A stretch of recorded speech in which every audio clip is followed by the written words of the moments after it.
எழுப்பிக்கொள்வோம்.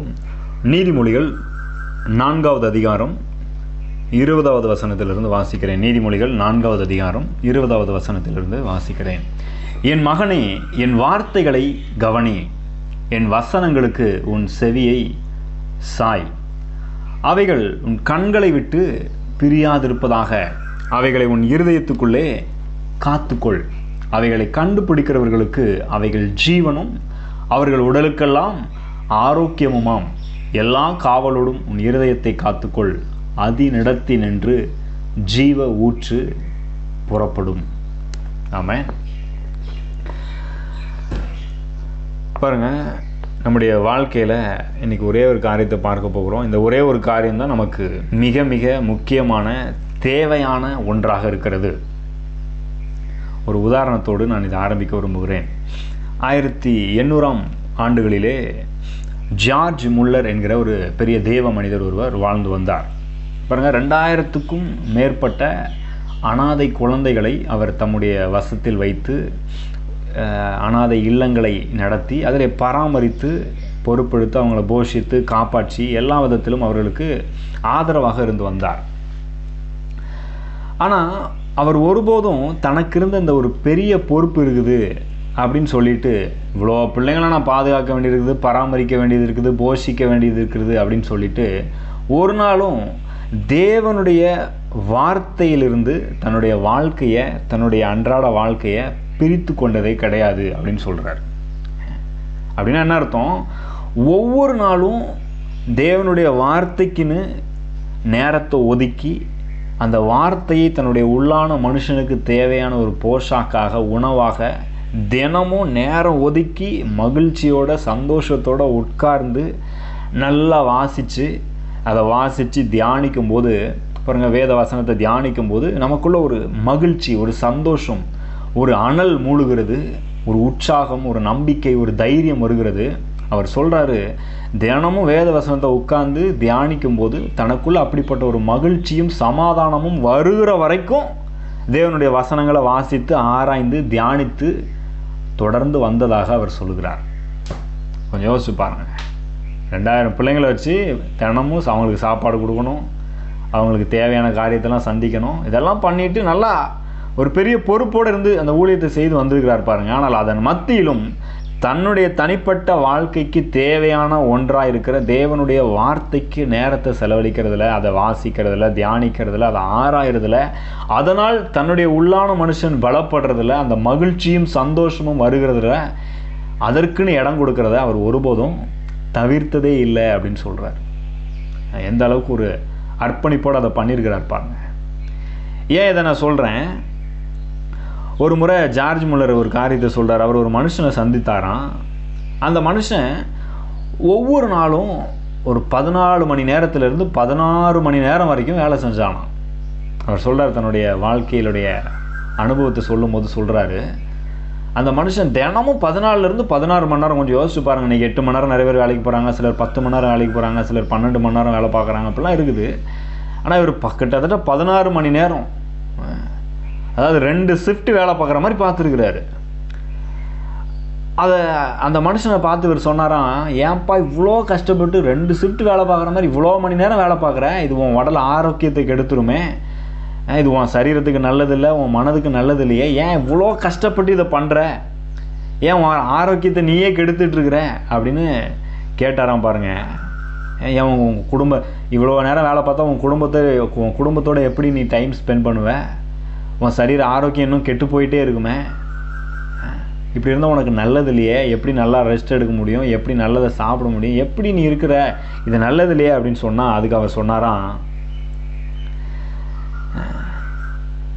இதெல்லாம் பண்ணலைன்னா நான் எப்படி பிழைக்கிறது, இது எல்லாத்துக்கும் மேலே நீ தேவனுடைய வார்த்தைக்கு டைமே கொடுக்கறது இல்லையே, அதுக்கு நேரமே உனக்கு இருக்காத, என்ன பண்ணுவேன், இப்படி இருந்தானா எப்படி அப்படின்னு கேட்டாராம். அதுக்கு அந்த மனுஷன் அவர் இடத்துல சொன்னானா, நீங்கள் சொல்கிறதெல்லாம் எனக்கு நல்லா புரியுதியா, என்னுடைய இந்த வேலை நேரத்தெல்லாம் குறைச்சிட்டு தேவனுடைய வார்த்தையில் எப்படி என்னால் நேரத்தை செலவழிக்க முடியும், என்னால் அதெல்லாம் பார்க்குறதுக்கு எனக்கு டைம் இல்லை. ஒரு நாளில் 14லேருந்து 16 மணி நேரம் 2 ஷிஃப்ட் பார்க்குற மாதிரி இப்படி உழைச்சா கூட என் குடும்பத்துடைய தேவையே என்னால் சந்திக்க முடியல. என் குடும்பத்துக்கு தேவையான உணவை கொடுக்க முடியல, தேவையான மற்ற காரியங்களை கொடுத்து என்னால் சந்திக்க முடியலையே அப்படின்னு அந்த மனுஷன் சொன்னானா. பாருங்க, அந்த நபர் போனதுக்கப்புறம், அந்த நபரை சந்தித்ததுக்கப்புறம் ஜார்ஜ் முல்லர் இப்படி சொல்லியிருக்கிறாரு, இந்த மனுஷன் ஒருவேளை தேவனுடைய வார்த்தைக்கு தன்னுடைய வாழ்க்கையில் முதல் இடத்தை கொடுத்துருந்தா தேவன் இவருடைய எல்லா தேவையும் பார்த்து கொண்டிருப்பாரு. ஏன் இந்த மனுஷன் இவ்வளோ கஷ்டப்பட்டுட்டு இருக்கிறான் அப்படின்னு சொன்னாராம். அது மட்டும் இல்லை, இந்த மனுஷன் தேவனை விசுவாசிக்கவே இல்லை, தேவனை நம்பலை. தேவனை நம்பாமல் இருக்கிறதுனால தான் இந்த மனுஷன் இவ்வளோ அப்படியே மாடாக உழைச்சி தேயிற அளவுக்கு, எலும்பெல்லாம் தேயிற அளவுக்கு தினமும் 16 மணி நேரம் வேலை பார்த்துட்ருக்குறான் அப்படின்னு சொன்னாராம். பாருங்கள், இது எவ்வளோ உண்மையான ஒரு விஷயம்னு கொஞ்சம் யோசிச்சு பார்க்கணும். இது அன்னைக்கு மட்டும் இல்லை, பாருங்கள் 200 வருஷத்துக்கு முன்பாக நடந்த காரியம் இது. அவர் சொல்கிறார் அன்னைக்கு நடந்த சம்பவத்தை. இன்றைக்கும் மக்கள் அப்படி தான் இருக்கிறாங்க, நைட் அண்ட் டேவாக ஒர்க் பண்ணிகிட்டு இருக்கிறாங்க இல்லையா? பார்க்குறோம்.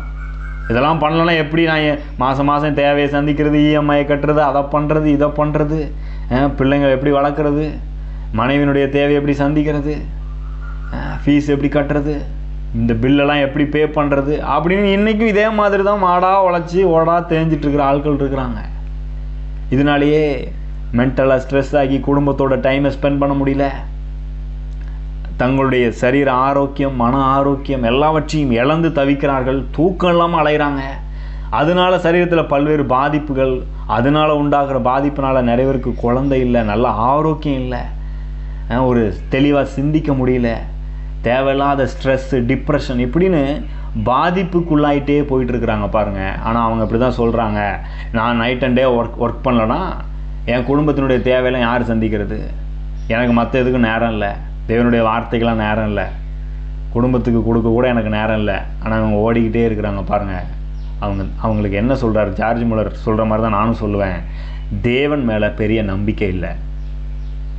தேவனுக்கு தங்களுடைய வாழ்க்கையில் முதல் இடத்தை அவர்களால் கொடுக்க முடியல.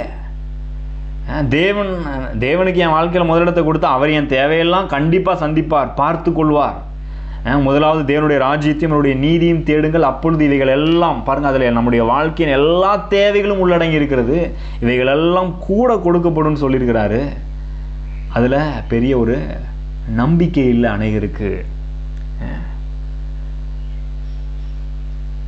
ஆனால் நான் இப்போ உங்கள்கிட்ட ஒரு கேள்வி கேட்குறேன். உங்களுடைய வாழ்க்கையில் பல்வேறு தேவைகள் இருக்கலாம், பிரச்சனைகள் இருக்கலாம். ஆனால் அதன் மத்தியில் ஒவ்வொரு நாளும் தேவையானது ஒன்றே, அது தேவனுடைய வார்த்தை. அந்த வார்த்தையில் தேவன் தம்மை வெளிப்படுத்தியிருக்கிற அவருடைய அந்த மகிமை, அதுதான் உங்களுக்கு தேவை அப்படின்னு நீங்கள் நம்புகிறீங்களா, விசுவாசிக்கிறீங்களா? நான் அதை ரொம்ப நம்புகிறேன். எனக்கு ஏகப்பட்ட தேவைகள் இருக்கிறது, நிறைய பில்லுகள், ஒருவேளை உங்கள் வாழ்க்கையில் நிறைய பில்லு கட்டப்படாமல் இருக்கலாம், நிறைய தேவைகள் சந்திக்கப்படாமல் இருக்கலாம், உங்கள் பிள்ளைகள் தங்களுடைய வாழ்க்கையில் அடைய வேண்டிய முன்னேற்றத்தை இன்னும் அடையாமல் இருக்கலாம், அவங்களுக்கு தேவையான காரியங்கள் இன்னும் சந்திக்கப்படாமல் இருக்கலாம், ஒருவேளை உங்கள் ஆஃபீஸில் இல்லை வேலை பார்க்குற இடத்துல இன்னும் நிறைய வேலைகள் முடிக்கப்படாமல் இருக்கலாம், இல்லை உங்கள் வாழ்க்கையிலே நிறைய வேலைகள் முடிக்கப்படாமல் இருக்கலாம், அந்தந்த டைமில் நிறைய விஷயம் இன்னும் செஞ்சு முடிக்கப்படாமல் இருக்கலாம். இதெல்லாம் இந்த நேரத்திலே நடந்திருக்கணுங்க, இந்த திருமணம் இந்த நேரத்திலே நடந்திருக்கணும், இந்த ஃபீஸ் இதுக்குள்ளே நான் கட்டி முடிச்சிருக்கணும், இந்த கடனை அடைச்சிருக்கணும், நான் எங்கள் அம்மா அப்பாவுக்கு தேவையான காரியங்களை நான் பார்த்துருக்கணும். இப்படிலாம் நிறைய விஷயங்கள் இருக்குதுன்றது உண்மைதான், நான் இல்லைன்னு சொல்லலை. தேவைகள் நிறைய இருக்கிறது, பிரச்சனைகள் நிறைய இருக்கிறது, இன்னும் பில்லு கட்ட வேண்டியது நிறைய இருக்குது. ஆனால் நான் ஒன்று சொல்லுவேன், உங்களுக்கு தேவையானது அதெல்லாம் ஃபஸ்ட்டு கிடையாது. தேவையானது ஒன்றே, அது தேவனுடைய வார்த்தையில் நீங்கள் நேரம் செலவழிப்பது. ஏன்னா இந்த 24 மணி நேரத்தையே தேவன் தான் உங்களுக்கு என்ன செய்திருக்கிறார், கொடுத்துருக்கிறார். அந்த 24 மணி நேரத்தை அவர் கொடுத்துருக்கிறார். அந்த கொடுத்த தேவனுக்கு அவருடைய வார்த்தையில் நீங்கள் நேரத்தை முதலாவது செலவழிப்பீர்கள் என்றால், நான் சொல்கிறேன், நீங்கள் எதை குறித்தும் கவலையே இல்லாமல் நிச்சயமாக வாழ முடியும். நம்ம வேதத்தில் மரியாளையும் மார்த்தாளையும் குறித்து வாசிக்கிறோம் இல்லையா? அவருடைய வீட்டிற்கு இயேசு போகிறார். மார்த்தாள் என்ன பண்ணுறா, அவங்க போயிட்டு எல்லா வேலையும் பார்க்குறாங்க. பாருங்கள், வேலை பார்க்குறது தப்புன்னு சொல்லலை, எல்லா வேலையும் பார்த்து, ஆனால் என்ன பண்ணுறாங்க, அதெல்லாம் பார்த்து கவலைப்பட்டு கலங்கி கொண்டிருக்கிறாள் அப்படின்னு வாசிக்கிறோம்.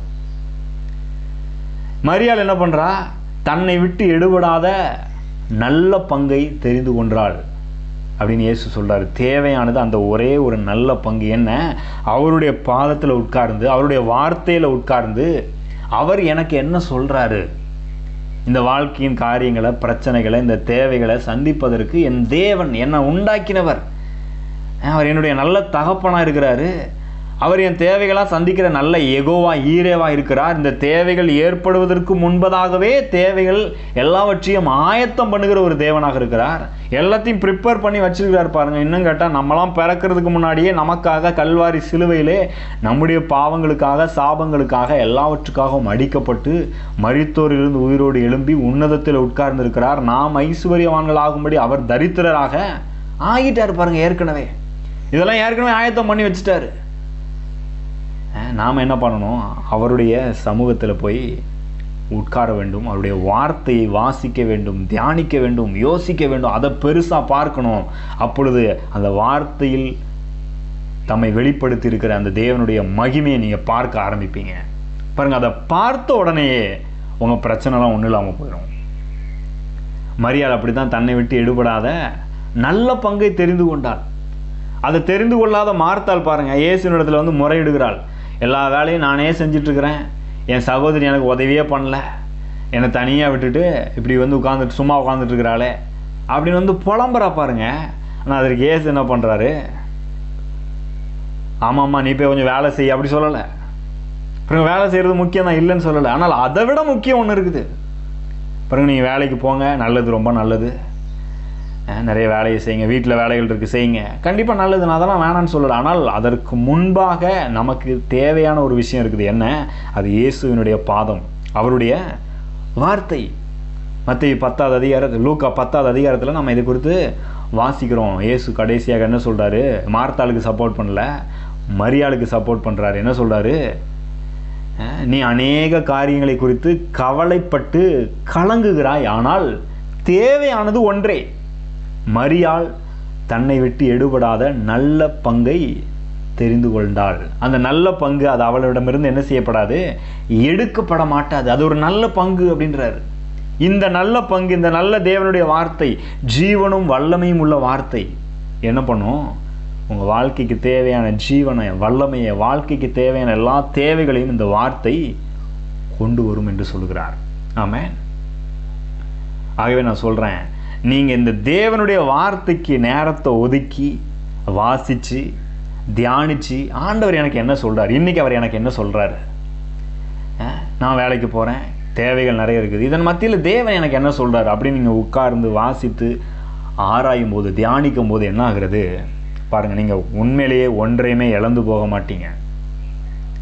நம்ம நீதிமொழிகளை வாசிச்சோம் இல்லையா? என் மகனே, என் வார்த்தைகளை கவனி, என் வசனங்களுக்கு உன் செவியை சாய். இன்னைக்கு காலையில் எழுந்தோன்னா வந்து வார்த்தையை கேட்குறீங்க, ரொம்ப நல்லது. அவைகள், இந்த வார்த்தைகள் உன் கண்களை விட்டு பிரியாதிருப்பதாக, அவைகள் உன் இருதயத்துக்குள்ளே காத்துக்கொள். சரி, இப்படிலாம் டைமை ஸ்பெண்ட் பண்ணி இந்த வார்த்தையை இருதயத்தில் வச்சு பண்ணால் என்னங்க நன்மை கிடைக்கும்?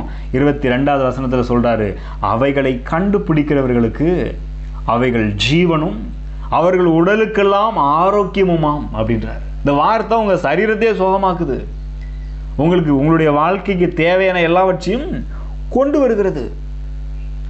அடுத்த வசனத்தை சொல்றார், எல்லா காவலோடும் இருதயத்தை காத்துக்கொள். இந்த தியானித்து தேவன் உங்களோடு பேசின இந்த வார்த்தையை இருதயத்தில் வச்சு பாதுகாத்துக்கிட்டீங்கன்னா அது நிலத்தில் நின்று ஜீவ ஊற்று புறப்படுமாம். ஒரு மொழிபெயர்ப்பு சொல்கிறது, உங்கள் வாழ்க்கைக்கு தேவையான எல்லா நன்மைகளும் ஆசீர்வாதங்களும் உங்கள் இருதயத்திலிருந்து, நீங்கள் நிரப்பின தேவனுடைய வார்த்தையிலிருந்து, அந்த வார்த்தையை நிரப்பின அந்த இருதயத்திலிருந்து புறப்படும்.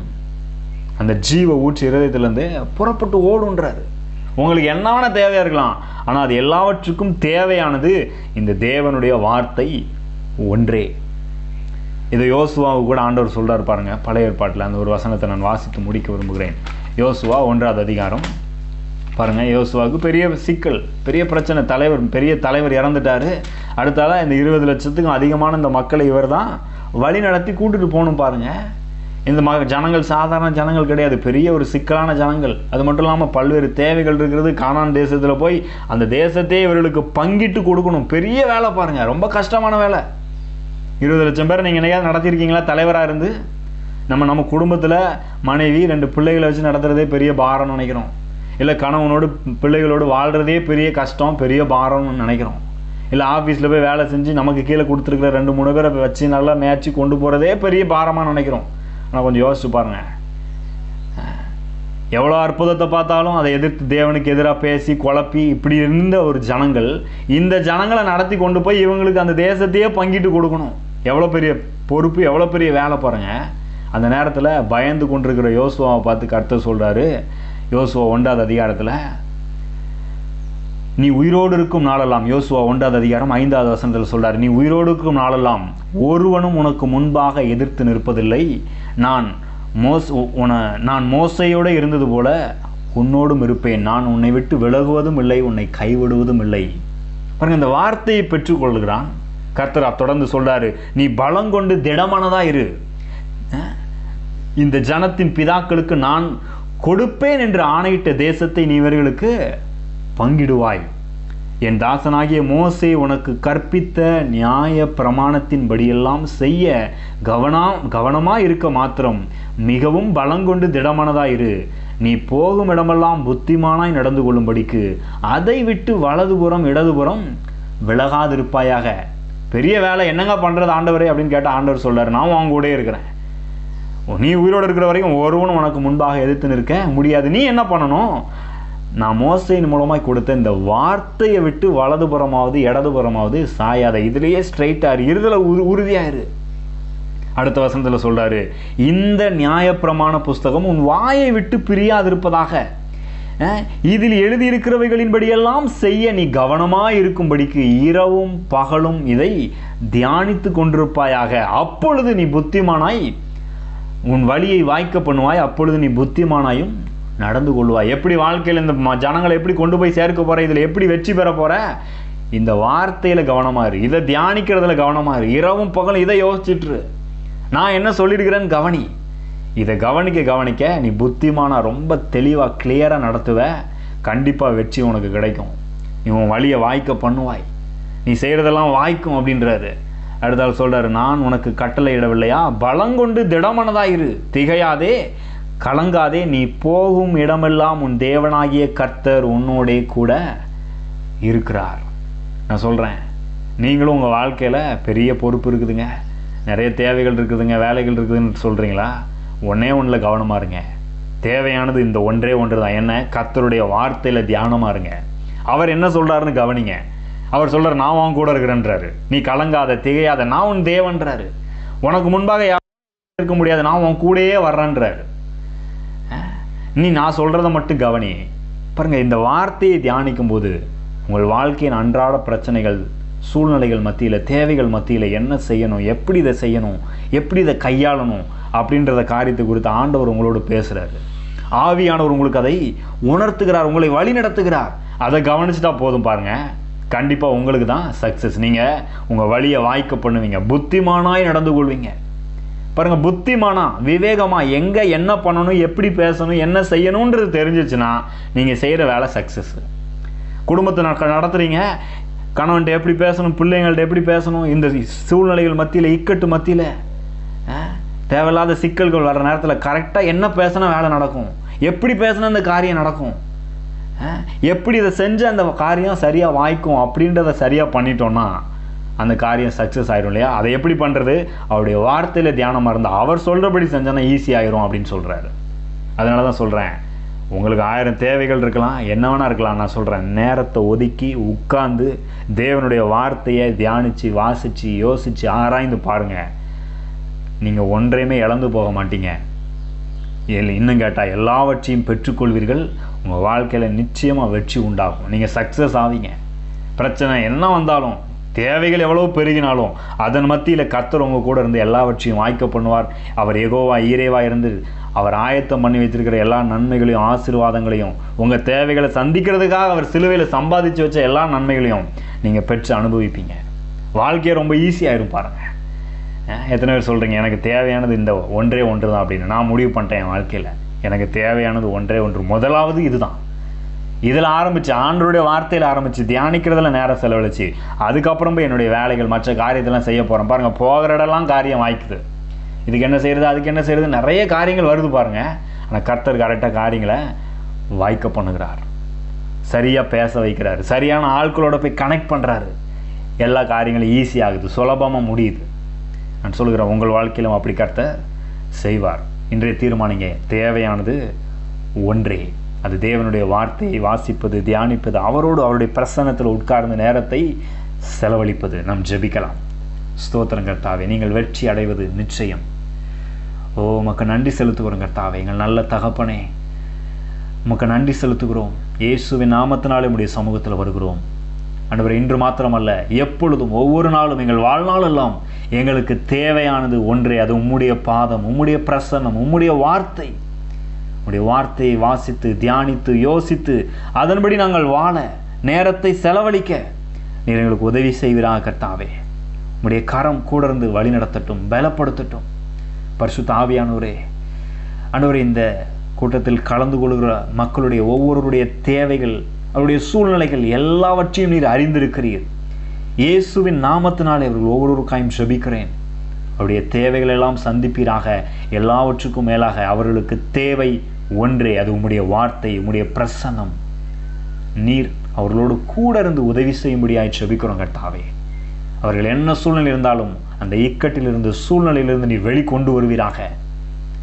ஆண்டவரே, உம்மோடு கூட இருந்து உம்முடைய வார்த்தையிலே தியானிக்க, உம்முடைய வார்த்தையை வாசிக்க, புரிந்து கொள்ள, அதில் இருக்கிற மகிமையை காண நீர் உதவி செய்வீராக கர்த்தாவே.